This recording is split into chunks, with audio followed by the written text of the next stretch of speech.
বসন্ত পড়তে না পড়তেই চারিদিকে যেমন পলাশ শিমুলের মেলা, তেমনি চারিদিকে সাদা হয়ে আছে সজনে ফুল। প্রত্যেকের নিশ্চয়ই জিভে জল এসে গেছে, আমারও তাই। বাড়ি ফিরে যখন দেখলাম ফুলগুলো ধুয়ে রাখা আছে।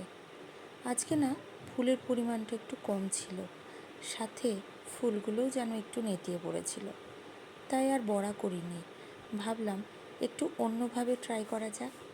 তাই কড়াইয়ের মধ্যে সামান্য একটু সর্ষের তেল আর সাথে একটু সাদা জিরে দিয়ে পেঁয়াজ কুচিগুলো অল্প একটু নুন দিয়ে নাড়িয়ে চাড়িয়ে ঢাকা দিয়ে সেদ্ধ হতে দিলাম। Just 1-2 minute. ওপর থেকে একটা চেরা কাঁচা লঙ্কাও দিয়ে দিতে পারেন।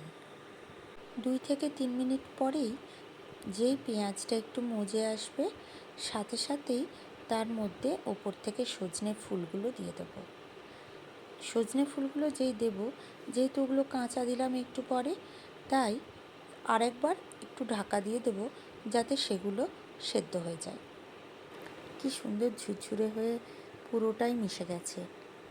এরপর বেটে রাখা পোস্ত আর বাটিটা ধুয়ে জল দিয়ে খুব ভালো করে নাড়িয়ে চাড়িয়ে ঝুরঝুরে করে ওপর থেকে সামান্য একটুখানি পোস্ত গুঁড়ো মিশিয়ে গরম গরম পরিবেশন করুন। আর পরিবেশনের সময় আবারও একবার একটুখানি পোস্ত ওপর থেকে ঝুরঝুর করে মিশিয়ে দিন। স্বাদ বাড়ানোর জন্য ওপর থেকে একটু কাঁচা সর্ষের তেলও দিয়ে দিতে পারেন। চলুন দেখি সবাই কি বলে খেয়ে।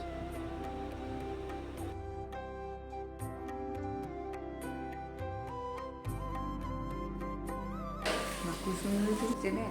হ্যাঁ ভালো হয়েছে, খুবই সুন্দর হয়েছে। ভাতের সাথে যা লাগবে না, বা রুটির সাথেও আমাকে দিয়ে দিলাম কিনে, হ্যাঁ সেদিনের মতন।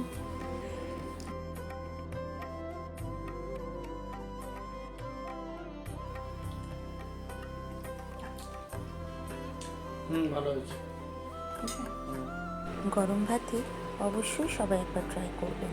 সকলেই সুস্থ থাকবেন, ভালো থাকবেন। দেখা হবে পরের ভিডিওতে।